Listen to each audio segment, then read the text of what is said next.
My name is Steffi, I'm from Germany and I've been living in Shanghai for almost 6 months now. It's already my second time in China. I've already lived here before for 2 years in China's northeast part in Changchun, and now I'm back after about 2 years. So the biggest cultural shock for me was, of course, to move to a country where I don't speak the language, cannot read the signs in the street, and everything is very loud, everything is very fast-paced, and it takes time to adapt. Suddenly you're away from home, you don't know anybody, and you cannot communicate with them. So I think that was challenging in the beginning, but I knew, of course, a little bit of what to expect, and so I think studying Chinese and trying to speak the local language and to communicate with people has helped a lot with that, and also to get to be aware of your own point of view then, and not taking it for granted, but to open up and to see that there are different perspectives. That is something that you realize in the progress. I am always amazed at how friendly people are and how much they will go out of their way to help you fix a problem. I often wonder whether at home it would be like that people will just help somebody in the street or who has a problem to solve it. They are very dedicated, so I appreciate that a lot.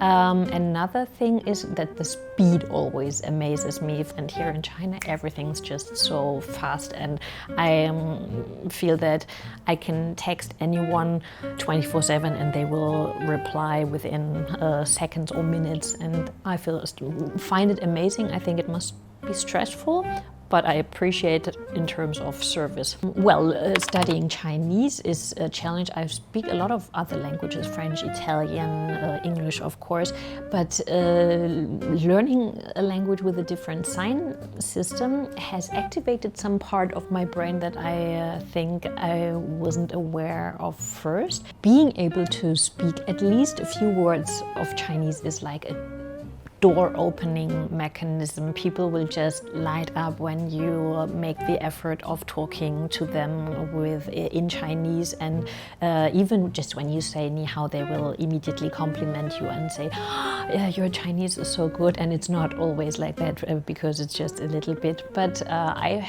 find that it has helped me in a lot of everyday situations, but even outside in the street, and when you meet with co-workers of my husband and you make an effort to speak in Chinese with them, it helps you a lot to understand the tone of a conversation, to understand what roughly they are talking about, and that helps me feel more at home here and to know what's going on. It's a great adventure, but you need to be ready for it. Well, first of all, it's fun.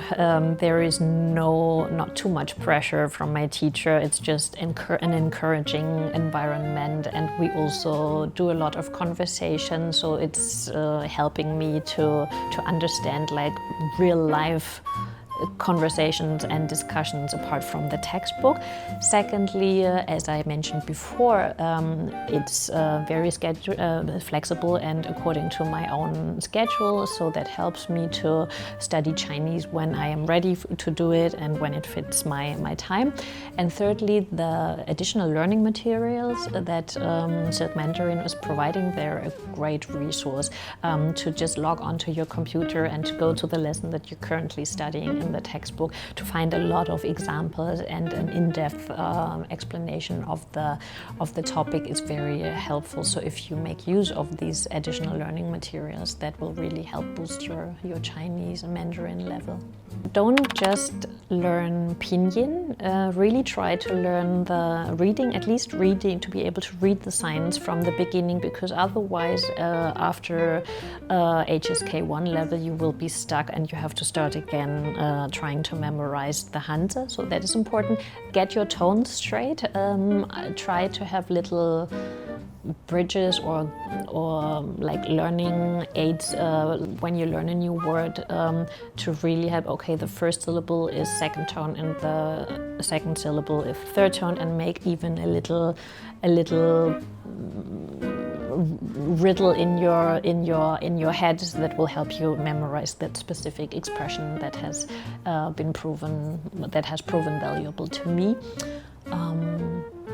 Yeah, and try to talk as much as you can. Yeah, I think try to master Chinese apps because then you will see a lot of signs every day, and also when you're outside in the street, look at the shop names. Try to figure out what kind of shop is this. Is there anything I can recognize? Or even when you're riding on the subway, try to read the names of the individual stops. You will recognize a lot of signs that you learned in the book.